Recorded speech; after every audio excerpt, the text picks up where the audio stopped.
Kama na wewe ni mwanamke ambaye unakosa hamu ya tendo la ndoa, sikiliza video hii.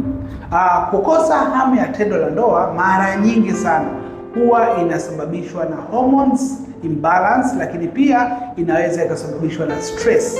Sasa wengi siku hizi wanakuwa na stress nyingi sana.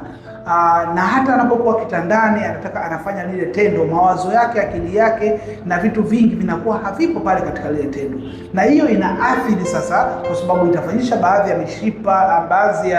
baadhi ya mishipa iweze kubana ya uke, lakini pia itafanyisha pia ule ukavu wa uke. Ndio maana mwanamke anakuwa hafurahii tendo na anakosa hamu ya tendo la ndoa kabisa.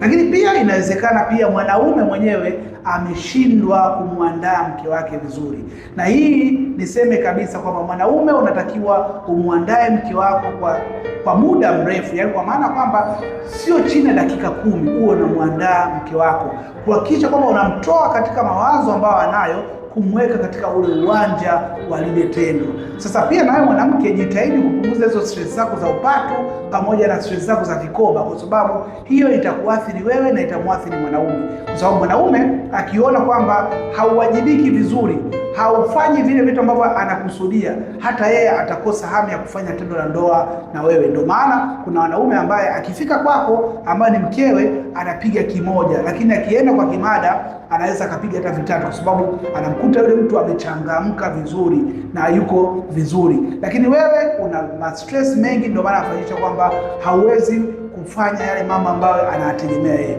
So kwa changamoto mbalimbali za kiafya na uzazi, unaweza kuchukua na mambo ambayo kanipigia nikaweza kusaidia jinsi gani ya kutatua changamoto hiyo.